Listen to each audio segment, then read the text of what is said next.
Défaite des étalons hier face aux éléphants de la Côte d'Ivoire. Également, donc, les éclaircissements concernant le coup d'État manqué, le récent coup d'État manqué. Ce sont des titres développés par les journaux ce matin. Vous aurez ces différentes unes-là à travers la revue de presse qui sera commentée ce matin par Alphonse Ouidrago que nous retrouverons tout à l'heure. Après ça, vous aurez également la rubrique invitée du jour. Aujourd'hui, on parle sport, on parle de la préparation de la relève à travers une compétition sportive qui s'intéresse aux plus jeunes. Et dans cette relève-là où on pourra certainement puiser des pépites qui puissent notamment faire mieux. Pourquoi pas, que l'équipe que nous avons vue hier en compétition. Mesdames et messieurs, bonjour et bienvenue à ce nouveau numéro de l'émission Bonjour le Faso. Nous sommes ravis de vous retrouver ce matin pour l'aventure. Merci de votre fidélité. C'est sûr que le sommet a été douloureux pour beaucoup de Burkinabés, mais comme on le dit souvent, découragement n'est pas burkinabé. On va se requinquer et Inch'Allah revenir plus fort. On espère en tout cas pour les étalons parce que cette défaite a vraiment meurtri, a vraiment attristé beaucoup de Burkinabés d'ici et d'ailleurs. En attendant, nous, sur ce plateau, on va vous apporter le sourire, l'information et vous serez avec nous jusqu'à 9h00 sur Savan TV. Pour l'aventure, nous partons tout de suite et maintenant à Lumbila pour débuter. Nous partons à la découverte dans l'orphelinat, l'orphelinat Sainte-Thérèse de Lumbila. On y va pour la rubrique à la découverte. La rubrique à la découverte nous amène à Lumbila où nous sommes installés pour découvrir l'orphelinat Sainte-Thérèse de Lumbila. Et vous le savez, au sein de cet orphelinat, ce sont des sœurs qui s'occupent des enfants, qui les enseignent et qui notamment leur apprennent aussi les activités de maraîchage, la boulangerie, autant d'activités au sein de l'orphelinat Sainte-Thérèse de Lumbila que nous allons découvrir à travers ces témoignages. Revue de presse présentée ce matin par Alphonse Ouidrago que nous retrouvons. Bonjour et bienvenue. Bonjour à toi Madame Nikema, bonjour à toutes et à tous. Bienvenue, très sportivement.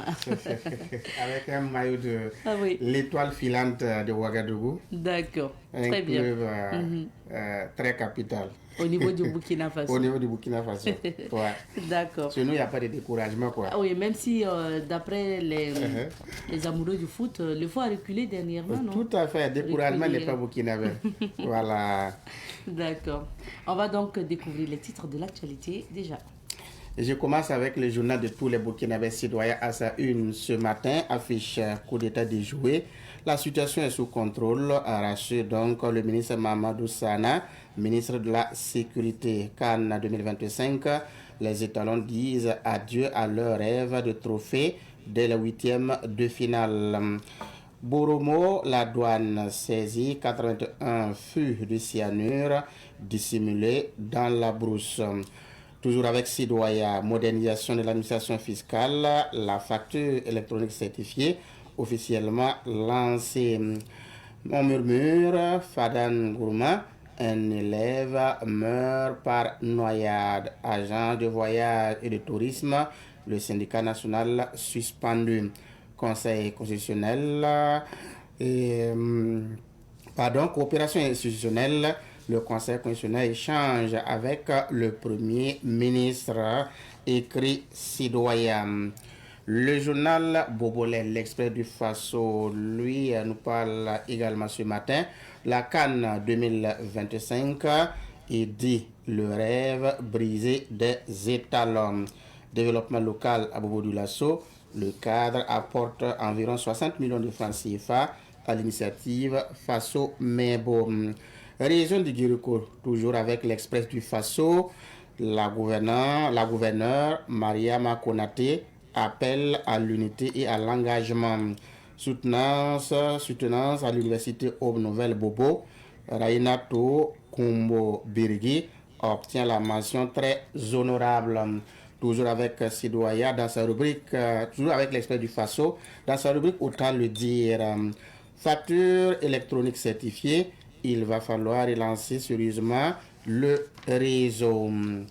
Le pays à sa une ce matin, on peut lire tentative de déstabilisation de Burkina, l'ex-président d'Amiba et plusieurs autres personnes mises en cause, selon le ministre de la Sécurité Mamadou Sana. Siao, un ancien comptable condamné pour plus de 230 millions de francs CFA non reversés. Coopération institutionnelle, le Conseil constitutionnel reçu à la primature, écrit le journal. Facture électronique certifiée, le Burkina Faso fait le choix de sécuriser ses recettes fiscales. Révélation, agence de voyage et de tourisme au Burkina, le syndicat national suspendu. Boromo, 81 fûts de cyanure saisis par la douane, nous annonce donc le journal Le Pays. Un autre quotidien, le journal Aujourd'hui au Faso, dans sa parution du jour, on peut lire Cannes Maroc 2025, Côte d'Ivoire 3 buts, Burkina Faso 0, et c'est pitoyable, écrit le journal. Conseil constitutionnel primature, Barthélémy Kiré, Suérim Talba, Jean-Emmanuel Ouedraogo. Coup d'État déjoué du 3 janvier 2026. Les détails de la conjuration donnée par le ministre de la Sécurité, Mamadou Sana, et c'est allié à la page 7 du journal Aujourd'hui au Faso. Archange Touadéra élu avec 75,16% en République démocratique du Congo. Les équations qui attendent le président mathématicien sont à découvrir à la page 9 du journal. L'Observateur parle ce pluvieux quotidien privé de la place affiche ce matin Côte d'Ivoire, Burkina 3-0. Le coup de marteau des éléphants infligé aux étalons, c'est à lire à la page 15 du journal. Scandale financier au CIAO. Un ancien comptable condamné pour plus de 230 millions de francs CFA non reversés, écrit le journal. Présidentielle en Centrafrique, la formule gagnante du mathématicien Touadéra. Coopération institutionnelle, le Conseil constitutionnel reçu à la primature. Gérant d'agents de voyage et de tourisme, le syndicat suspendu pour 3 mois, nous informe le journal à la page 4. Brigade mobile douane Koudougou, 81 fûts de cyanure arrachés aux ténèbres de la brousse. Carnet de santé, comment gérer la fatigue en début d'année? Lisez donc la page 6 du journal L'Observateur Parlaga. Et pour terminer, c'est avec le journal Le Quotidien. Dans sa parution du jour, nous parle également de la tentative de déstabilisation des institutions au Burkina. Damiba le cerveau, plusieurs civils et militaires interpellés, selon le ministre de la Sécurité, et c'est-à-dire à la page 3 du journal Le Quotidien. Avec le journal Le Quotidien toujours, Cannes Maroc 2025, les étalons quittent la compétition sur la pointe des pieds. À Boromo, 81 fûts de cyanure ont été saisis. Mobilisation des ressources souveraines au Burkina, la facture électronique certifiée officiellement lancée. Merci beaucoup, Alphonse, pour ces différents titres. Et comme je le disais, l'actualité est marquée aujourd'hui par ces deux faits majeurs en ce qui concerne le Burkina. La tentative de coup d'État déjouée avec ces éclaircissements du ministre de la Sécurité. Des aveux également obtenus. Qu'est-ce qu'on peut dire à ce sujet?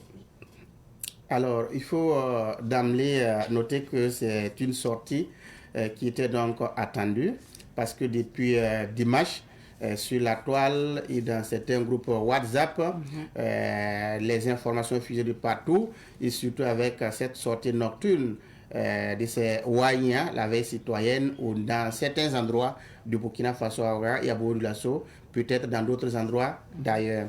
Et une sortie qui était du fait que il y a des petits malins qui étaient encore dans des laboratoires, qui tentaient encore de déstabiliser le Burkina Faso et le pouvoir.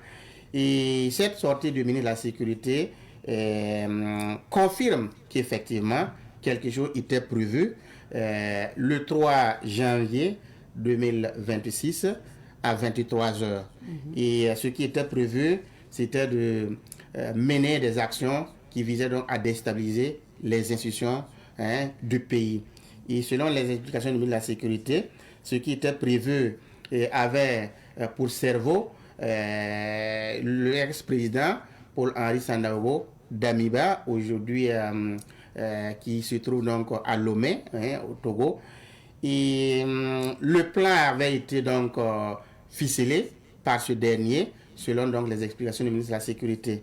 C'est lui qui a conçu, c'est lui qui a planifié et c'est lui qui guidait vraiment les actions qui devaient être menées sur le terrain. Et de ce fait, il a eu des contacts avec des civils comme des militaires au Burkina et il a arrivé à convaincre ces derniers et à accepter soutenir ce coup.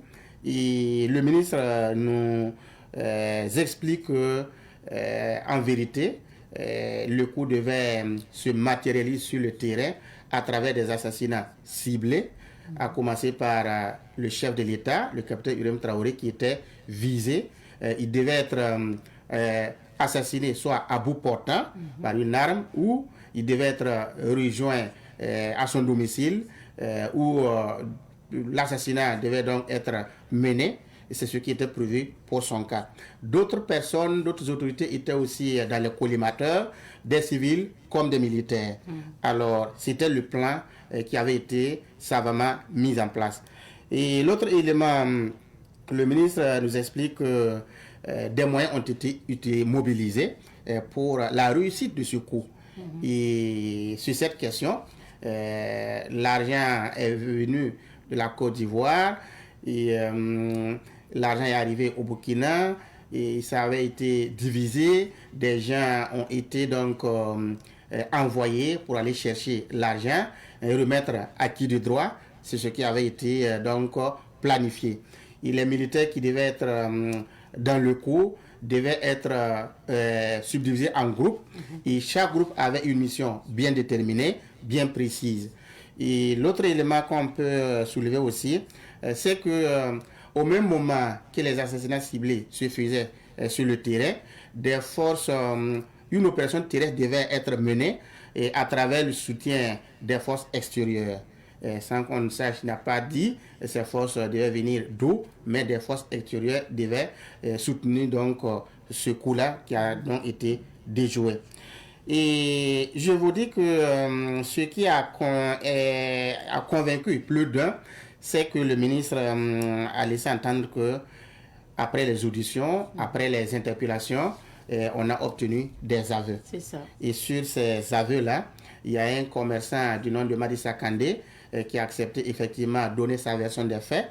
Il a effectivement soutenu qu'il a rencontré le président, l'ancien président d'Amiba en 2023. Et ce dernier a laissé entendre qu'il est à Lomé, mais son seul souci, c'est de tout faire pour revenir au pouvoir. Donc, étant à Lomé, il ne pense qu'à revenir au pouvoir, reprendre les choses en main. Après donc ces explications, après donc ces échanges, Madi Sakandé a laissé entendre qu'en 2025, il y est reparti à rencontrer encore le président d'Amiba pour essayer de ficeler les choses. Alors, il a eu en tout cas une mission qui lui a été confiée. Du retour donc au Burkina Faso, il a aussi rencontré un certain nombre de personnes parce qu'il a eu des contacts auprès donc de Paul Henri-Sandaogo d'Amiba. Et dès qu'il est arrivé au Burkina, il a essayé de toucher donc ces personnes-là. Effectivement, des gens ont semblé, en tout cas, étaient déjà dans le coup ou avaient l'idée vraiment de mener une action pareille. Donc, très rapidement, le contact a été établi. Ils étaient sur le terrain en train de manœuvrer.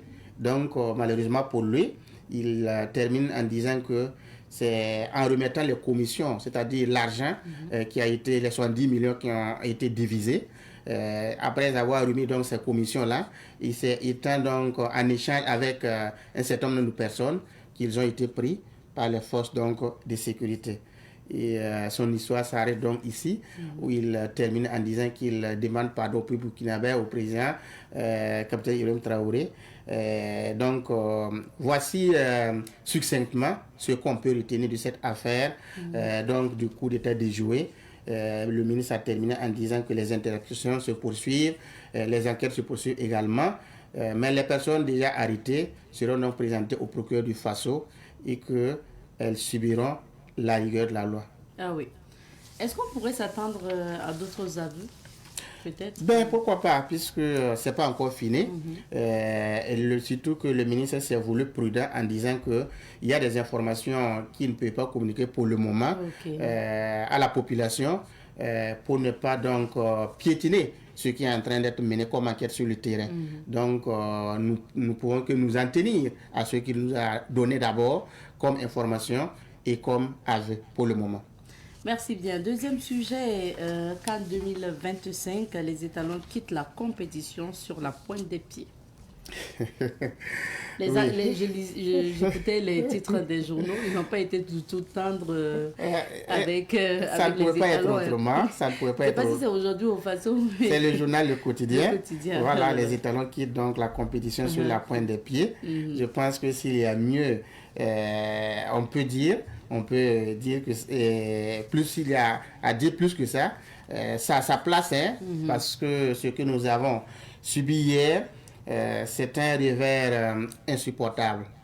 C'est vrai, la Côte d'Ivoire est une équipe qui est en forme aujourd'hui, surtout qu'une équipe tenant du titre, et rencontrer donc une telle équipe si tôt, ce n'était pas facile pour nous, mais nous étions quand même conscients que nous avions quelque chose dans nos bagages. Nous avions des joueurs qui ont du talent. Et si ces joueurs avaient été mis au bon moment, peut-être que cette débâcle n'allait pas avoir lieu. La preuve, et lorsque des changements ont été opérés en seconde période, avec l'entrée de Minongo, nous avons vu que beaucoup de choses ont changé. Et le pressing des étalons a augmenté. Les Ivoiriens étaient obligés de se cantonner dans leur camp. Comprenez que si on avait mis ces personnes-là dès les premières heures, on n'allait pas subir donc ce revers-là. Soit une prestation qui n'était pas à la hauteur des étalons tels que nous les connaissons. Et si nous avons pu tenir tête face à certaines équipes, si on a pu montrer que nous avions du talent, je pense que nous ne devons pas donc nous retrouver avec ce résultat-là. Donc pour moi, c'est une défaite indigne que nous avons donc suivi hier, que nous avons donc subi. Une défaite qui interroge, une défaite qui met tout et chacun donc devant sa responsabilité. Les joueurs ont leur responsabilité, l'entraîneur aussi. Les joueurs, pourquoi? Brahma Traoré a fait un classement de 5-4-1. 5-4-1, la défense était bourrée et le gardien était chargé et ça perturbait le gardien d'ailleurs. 5 personnes sur la ligne de la défense, c'est difficile pour le gardien de se faire vraiment un périmètre de sécurité pour suivre les actions. Et la preuve en est que le deuxième but a été du fait que les défenseurs se sont embrouillés. On ne savait pas qui devait tirer le ballon jusqu'à ce que l'Ivoirien arrive à scorer. Donc, c'est un système qui n'a pas marché et je pense que on peut ici en vouloir à l'entraîneur. L'autre élément, les joueurs aussi n'ont pas montré qu'ils avaient vraiment la rage de gagner hier. Voilà. Puisque la compétition était arrivée à l'élimination directe, donc on n'avait pas un autre match à jouer si on ne gagnait pas celui-là. Mais on ne peut pas comprendre que vous alignez 5 défenseurs et puis avec 4 au milieu, un attaquant, un seul attaquant. C'était difficile vraiment pour les étalons de souffrir un passage. Le milieu était poreux. Il n'y avait pratiquement personne. Et ce qui fait que les transitions des Ivoiriens étaient difficiles. On n'arrive pas à couper ces transitions-là. Dès qu'il y a le ballon au niveau de la défense, rapidement, le ballon se retrouve dans le camp des Burkinabés. Parce que le milieu est poreux. Il n'y a personne pour donc couper ces transitions-là. Donc ça fait que nous ne faisions que subir jusqu'à enregistrer ce qu'on a pu... 3 buts. C'est énorme, c'est énorme. Wow. Pour une équipe comme les étalons, je pense que nous ne méritons pas ça. Et Brahma Traoré doit tirer les leçons. Et il doit comprendre qu'il n'a pas fait le bon choix hier. Même les profanes pouvaient faire un autre changement, un autre classement, mieux que celui qu'il nous a proposé hier. Vous ne pouvez pas, pour un tel match, minimiser l'adversaire en faisant asseoir, en faisant banqueter Bertrand Traoré, Minongo et Issa Kaboré et puis Landry Kaboré, pour ne citer que ces joueurs-là. Et puis vous mettez d'autres personnes qu'on n'avait jamais vu presser. Je pense que c'était le choix hypothéqué. Et c'est ce que nous avons on a mal organisé. On a mal organisé. Donc, c'est le football. Bon retour. C'est le football. Bon retour. Remettons-nous en cause. Il faudrait que nous apportions des critiques positives surtout. Il ne faut pas insulter. Il faut comprendre que c'est le football. Et je pense que la Fédération du football doit donc tirer les conséquences. Qu'est-ce qu'il faut faire? Est-ce qu'il faut véritablement secouer l'équipe? S'il le faut, il faut avoir ce courage-là. Surtout qu'on a de nouvelles autorités au sein de la fédération. On n'a pas encore vu de grandes décisions très fortes. En tout cas, tout le monde est responsable. Voilà pourquoi j'interpelle la FBF. Voilà, tout le monde est responsable. Il faut secouer le cocotier parce qu'il y a des choses qui ne vont pas bien. Ok, merci beaucoup Alphonse. Et puis ça va passer au cours de cette journée. La tristesse passera et on pourra supporter le Mali. Surtout pour pouvoir supporter ça, ce qu'on a vu, il faut être un supporter du Barça. Ah oui. Voilà, pour pouvoir supporter. Sinon, les supporters du Real Madrid, là, ils sont habitués à gagner. Ils sont habitués à des victoires, à gagner. Bon, ils ne peuvent pas dormir. Mais nous sommes habitués. D'accord. Voilà, nous remettons en cause, on se réorganise et on revient beaucoup plus en force. On espère. Voilà. Revenez en force, chers étalons. Merci beaucoup. On va tourner dans quelques vides d'affaires maintenant pour découvrir les couleurs du temps. C'est l'heure de la météo. Nous recevons ce matin M. Wenkoune Bilgo. Il est journaliste à Afrielba et président du comité d'organisation du tournoi Pro Jeunes Talents U17. Donc, c'est un tournoi qu'il organise. On en parlera sur ce plateau. Bonjour à vous, M. Bilgo. Bonjour madame et bonjour à tous les téléspectateurs et aux téléspectatrices de Savane TV.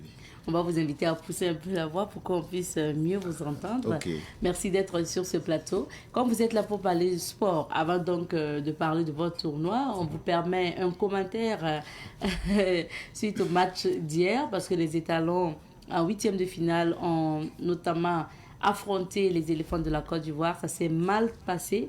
Les étalons ont encaissé 3 buts, n'ont pas pu marquer un seul, 3-0 et ils sont éliminés, donc de retour à la maison. Alors, quel est votre commentaire? Déjà, je vais dire merci à Savane TV pour l'invitation. Beaucoup de déceptions forcément suite à l'élimination de notre équipe de la CAN. Et grosse désillusion, surtout avec un score pas très honorable. Mais bon, après, il faut tirer les enseignements et puis se préparer pour les prochaines échéances. On va dire que c'est une équipe qui, depuis un moment, se cherche. Et la preuve, nous avons joué toute la compétition avec des effectifs différents, toujours en train de recommencer pour dire que on n'était pas forcément assez bien préparé avant d'arriver à cette CAN.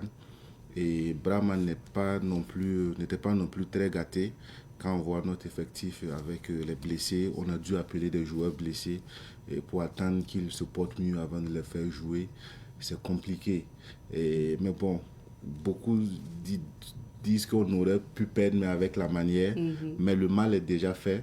C'est véritablement tirer les enseignements, avoir un regard sur la relève et bien évidemment travailler pour la formation parce que, comme on aime le dire, une équipe nationale ne se forme pas, n'est pas compétitive en comptant seulement sur les joueurs qui jouent à l'extérieur. Il faut également compter sur un championnat national compétitif, compter sur des centres de formation qui vont mettre à la disposition des clubs et de l'équipe nationale des joueurs qui sont bien aguerris, qui sont bien formés à la base et qui pourront constituer une équipe qui pourra rivaliser avec les grandes équipes à travers le monde. On voit le football a beaucoup évolué. Il y a des équipes qui ont des top joueurs même qui n'appellent pas. Quand nous, on doit appeler des joueurs qui n'ont pas de temps de jeu et qui sont parfois blessés, c'est compliqué. Le résultat est je dirais, assez logique, même si ça fait mal. Ça fait mal, mais c'est logique, c'était prévisible. On a toujours envie de gagner pour défendre le pays, mais le résultat est un peu logique. On espère qu'on va tirer véritablement les enseignants pour revenir plus fort la prochaine fois. On espère également. Monsieur Bilgo, on va parler maintenant de votre compétition qui vise aussi à justement préparer la relève pour le football burkinabé. Quel est l'historique de la création du tournoi Pro Jeunes Talents U17? La compétition est née en 2023 et nous l'avons initiée avec un ami avec qui nous avons joué à un moment donné. Nous n'avons pas eu la chance de réaliser notre rêve de devenir footballeur professionnel. Et nous nous sommes dit que c'est aussi parce que nous n'avons pas eu les bonnes opportunités au bon moment. Alors nous nous sommes associés avec Seydou Nikiama, c'est celui avec qui j'organise la compétition, pour lancer la première édition. Et à l'époque, sur l'étendue du territoire national, il n'y avait véritablement pas de compétition de petite catégorie, surtout les U17. Alors que vous avez beau former les jeunes, c'est sur le terrain pendant les compétitions qu'on arrive à détecter leurs lacunes. Il faut les mettre en situation de jeu réel pour pouvoir les corriger, pour pouvoir leur apprendre véritablement c'est quoi un match et les mettre en situation de pression et tout, pour que là, avec l'habitude, ils puissent se corriger. C'est pour ça qu'on a initié la compétition. Et à la base, nous avons commencé avec 16 équipes et il y avait les centres formels, parce que l'objectif également, c'est de permettre aux équipes qui sont dans les quartiers, qui parfois ont de très bons joueurs, mais qui sont vus un peu tard, d'être détectés assez tôt. Donc on a eu des équipes des quartiers, des centres qui sont mieux structurés. Et on a pris 16 équipes pour la première édition. À la deuxième édition, la demande a gonflé et on était obligé d'aller à 32 équipes. Et là encore, il faut faire un tri parce que la demande est vraiment grande. Donc depuis la deuxième édition, on évolue avec 32 équipes qui jouent près de 64 matchs et sur près de 3 mois. Donc c'est un peu ça l'historique de la compétition.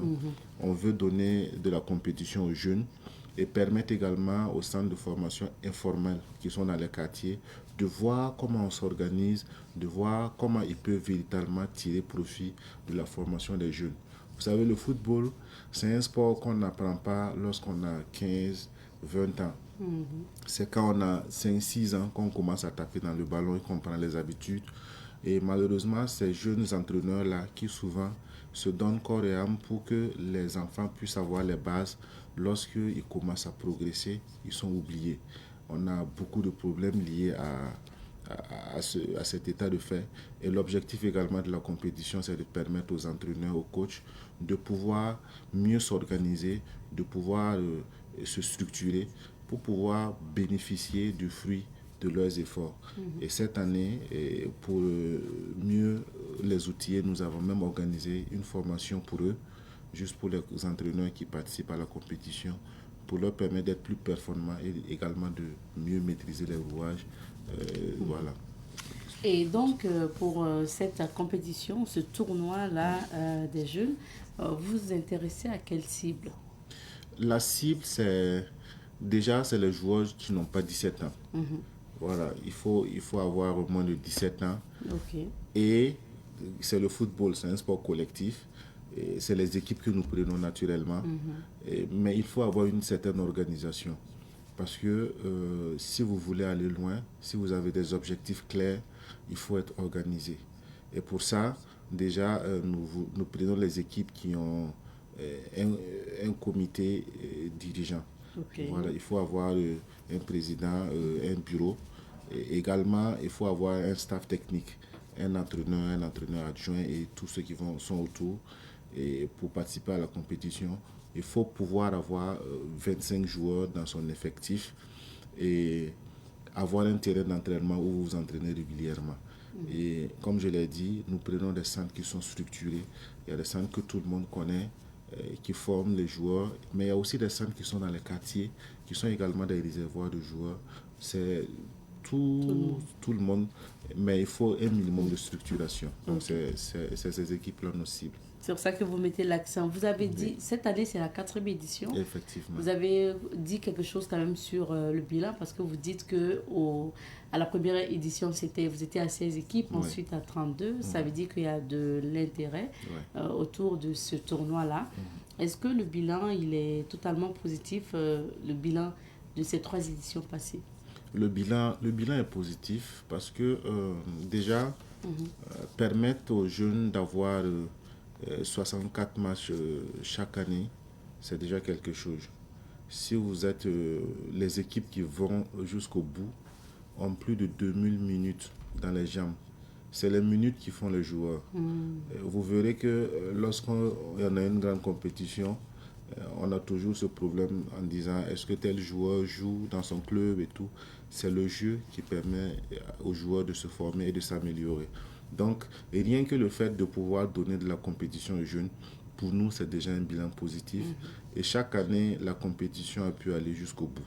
Ça, déjà, c'est positif. L'autre objectif pour nous, c'est effectivement de permettre aux jeunes qui sont dans les quartiers de sortir et d'avoir des centres de formation également plus structurés pour mieux peaufiner leur talent. Et grâce à cette compétition, il y a des échanges de talents, effectivement. On a plein de joueurs qui quittent le quartier pour aller dans des centres encore plus structurés. Et effectivement, nous voulons également permettre à des recruteurs de venir sur la compétition. Nous y travaillons. Et nous n'avons pas encore atteint pleinement cet objectif-là parce que ça demande certains moyens. Mais nous sommes en train de mettre en place des collaborations. Et cette année, nous avons l'un de nos partenaires qu'on appelle Talamax qui organise une grande compétition de détection ici, qui sera avec nous tout au long de la compétition. Et on espère qu'avec ces collaborations naissantes-là, nous allons réussir effectivement à mettre les enfants non seulement dans des structures ici, mais également à l'extérieur. C'est un des objectifs, pouvoir leur trouver des clubs aussi. Bien sûr, je dirais que c'est le deuxième plus grand objectif. Après la compétition qu'on veut donner à ces enfants, le deuxième objectif, c'est leur permettre d'être vus par des gens. Parce que, vous savez, tout est une question de niveau. Lorsque vous jouez au quartier, et si vous atteignez un certain niveau, pour progresser, il faut une structure mieux organisée avec de meilleures infrastructures. Donc, c'est un peu ce que nous essayons d'être, ce pont-là entre le quartier, les clubs et pourquoi pas les clubs à l'extérieur. Voilà. Et comme bilan également, on a des jeunes qui sont passés par nous et qui ont réussi par la suite à intégrer les équipes de petites catégories, même la sélection nationale. Et lorsqu'on voit ces jeunes qui ont participé à notre compétition, qui sont à ce niveau-là, tout cela nous fait plaisir. On va parler maintenant de la 4e édition, donc l'édition de cette année, puisque c'est pour... c'est dans quelques jours, puisque c'est pour le 11 octobre, janvier. du moins, 11 janvier. Oui. Je suis en octobre, nous sommes en janvier. Oui. C'est donc pour dimanche prochain. Oui. Monsieur Bilgo, qu'est-ce qui est prévu pour la 4e édition de ce tournoi? Déjà, la compétition se joue à Nagré, sur le terrain qu'on appelle communément dit le terrain Espoir 2000 de Nagré. C'est un terrain assez connu dans la zone.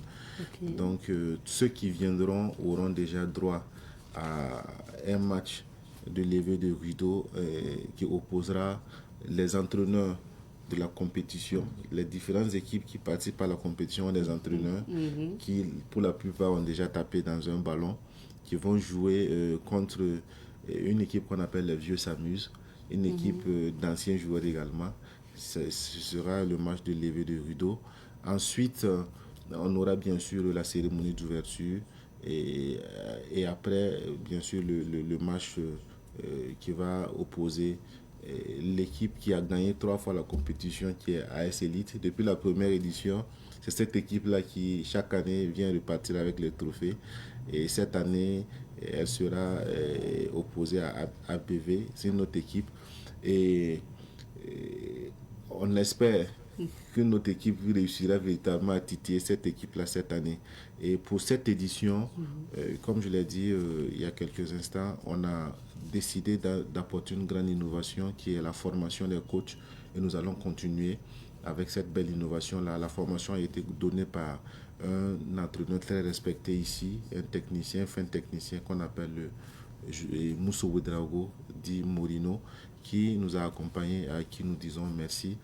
Et à côté, cette année, lors de chaque match, après chaque match, on aura une conférence de presse d'après-match pour permettre également aux joueurs de s'exprimer, aux entraîneurs de s'exprimer, parce que si on les écoute, on peut également améliorer les choses et tout. Et comme je l'ai dit, cette année également, on aura des scouts qui seront là tout au long de la compétition pour voir quel jeune se sort du lot et à quel jeune on peut donner véritablement la chance de grandir, de progresser, dans l'espoir de lui donner la chance de vivre une grande carrière de footballeur. Ah oui. Voilà. Et pour rappelez-nous, ça sera combien de matchs que les habitants vont pouvoir suivre et ça va se passer quel jour pour les compétitions? Vous avez combien d'équipes qui participent pour cette année? Ok. Cette année, nous avons 32 équipes qui prendront part à la compétition. Et comme on est en temps de cours, c'est durant l'année scolaire que ça se joue. Oui. Et les enfants sont pour la plupart des élèves. Nous jouons uniquement samedi soir, dimanche matin et soir. D'accord. Donc le samedi soir, nous avons 2 matchs. Et les dimanches matin, 2 matchs. Dimanche soir, nous avons également 2 matchs. Donc au total, combien de matchs seront joués? Chaque week-end, nous avons 6 matchs. 6 matchs. Voilà, 6 matchs par week-end. Et c'est l'occasion également de remercier véritablement les riverains qui se sont véritablement appropriés la compétition et qui sont là chaque week-end pour nous soutenir et qui nous aident même souvent dans l'organisation parce que véritablement ils apprécient.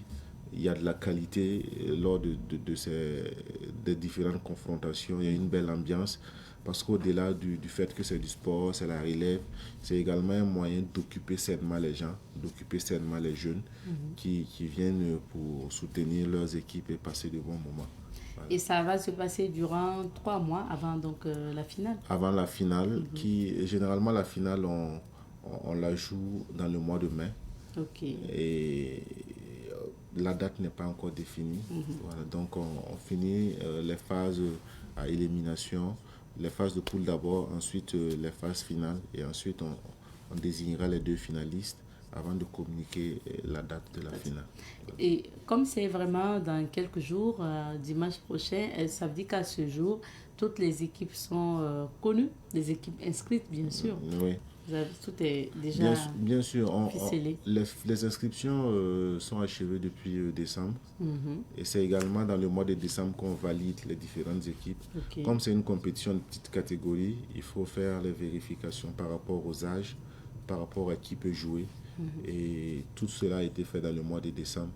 Et les équipes sont reparties se préparer pour le coup d'envoi le 11 janvier. Et qu'est-ce que vous attendez de ce tournoi, de cette 4e édition du tournoi?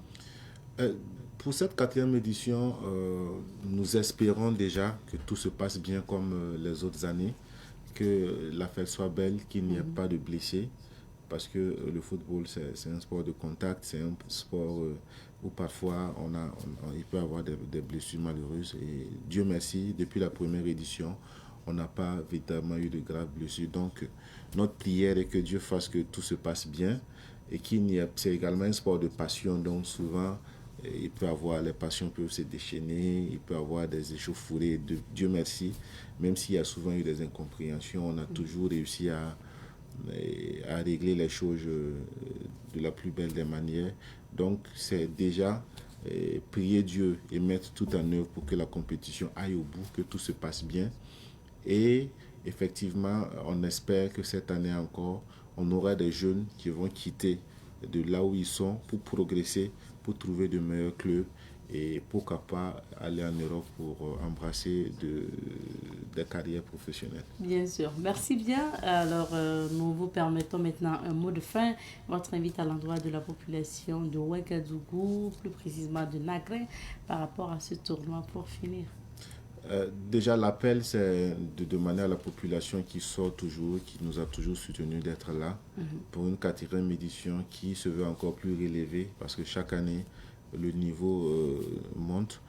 Déjà, merci à la population et l'inviter à sortir massivement.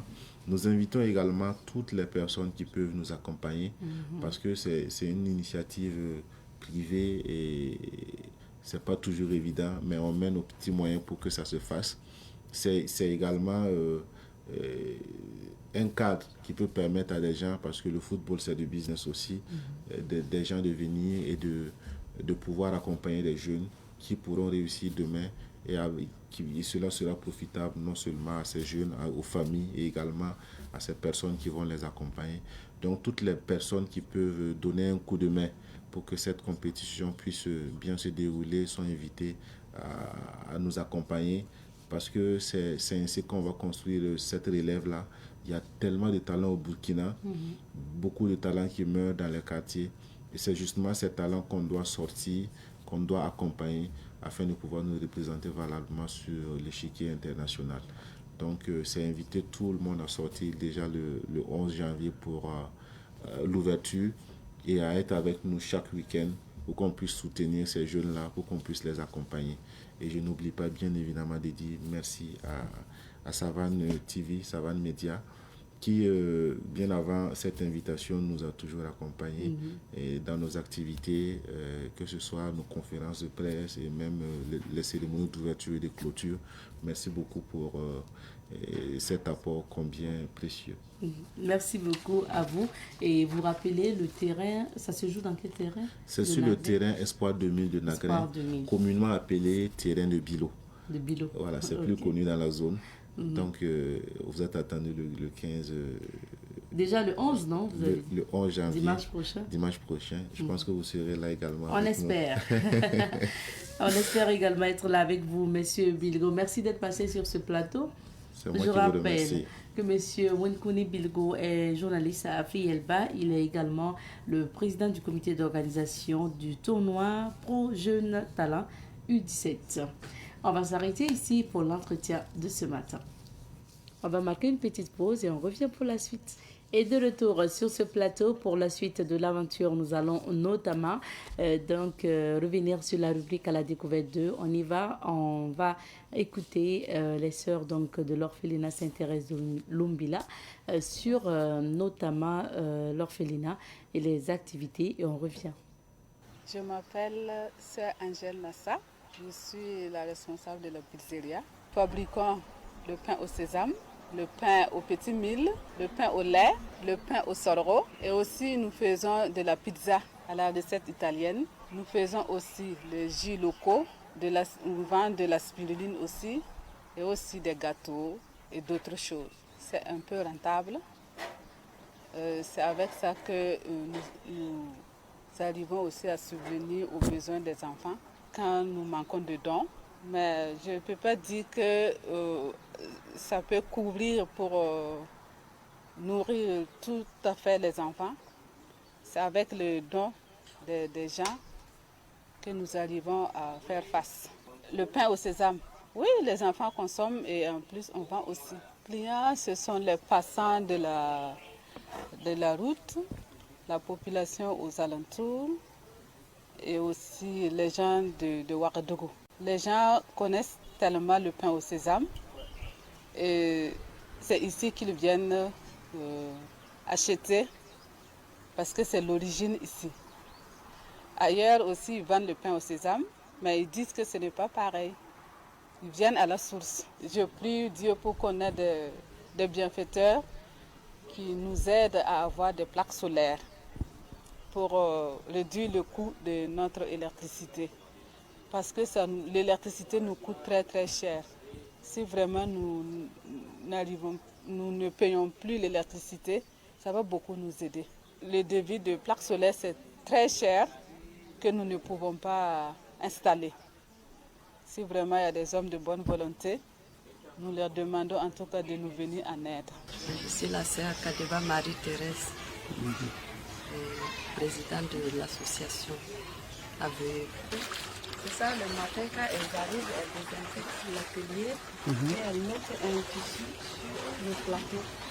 Et avec une pompe émergente, elles font venir l'eau sur le tissu. Et l'eau recoule à l'intérieur des bassins et elles ramassent la masse la pâte qui reste. Et après, elle rentre dans notre maisonnette pour la presse. Il y a un autre tissu qui est utilisé. On met la spiruline et on fait presser pour faire sortir tout. Et puis après, elles font les spaghettis et elles mettent au four au séchoir. Moi, je m'appelle Sœur Brigitte Zagré. Dans cet orphelinat, je m'occupe de la ferme des animaux. Et nous avons des bœufs, nous avons des poules pondeuses, des moutons et des poules locales. Nous consommons et nous vendons en même temps. Et ça nous permet aussi de ne pas trop dépenser en achat de viande pour les enfants. Donc, c'est un produit qui nous aide beaucoup. Au début, nous avons commandé 600 poules pondeuses, mais actuellement, on n'a que 250. Parce qu'au cours de l'année, pendant le Covid-19, nous avons eu une visite qui sont venus, des bandits sont venus voler pas mal de poules pondeuses. Et ce jour-là aussi, ils ont attaqué le gardien. Et ça fait que ça a beaucoup baissé le nombre. Et avec cette vol, ça fait aussi que les poules ont été stressées. Donc la ponte a diminué. Avant, on ramassait au moins 12 par jour, 12 plaquettes par jour. Mais maintenant, après les vols, là, on n'avait que 6, 3, 4. Donc ça a beaucoup baissé. Et il y a eu aussi de mortalité.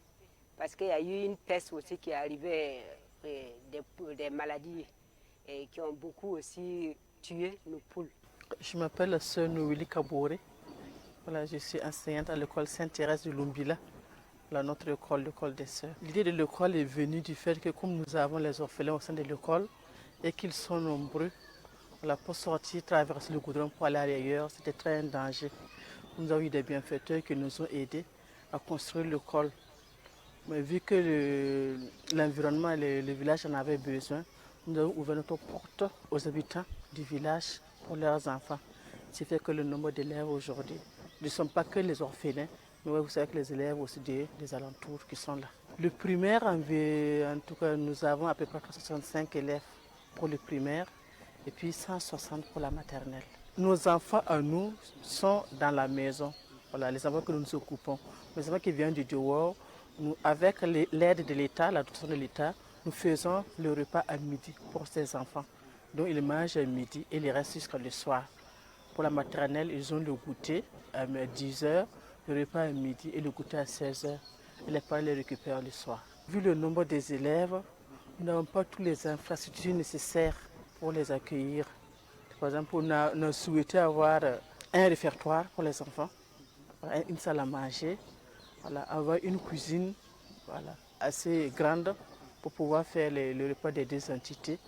Et puis un projet de collège que les parents vraiment nous demandent, que nous souhaitons pour nos enfants, qui était un cri de cœur que nous n'avons pas encore pu réaliser. C'est quand les élèves gagnent le CP, on est obligé de les redonner aux parents puisqu'il n'y a pas un collège pour les accueillir.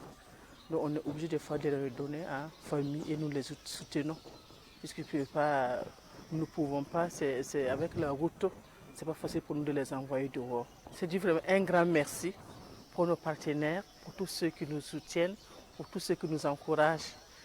Nous sommes là pour les enfants, mais c'est les enfants de tout le Burkina Faso. Voilà, nous les remercions pour leurs encouragements, pour leur soutien. Voilà, et puis nous les demandons toujours vraiment de nous accompagner. Voilà, pour que vraiment les enfants que nous accueillons vraiment aient un issue heureux.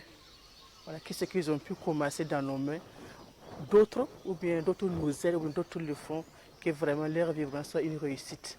Voilà, que ça ne soit pas resté au milieu de route, mais qu'ils puissent vraiment réussir et s'intégrer mieux dans la société pour mieux être des hommes de demain, au service de notre pays.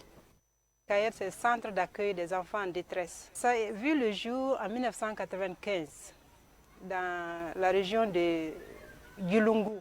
En 1995, mes consoeurs de l'eau vive étaient parties dans les visites des familles.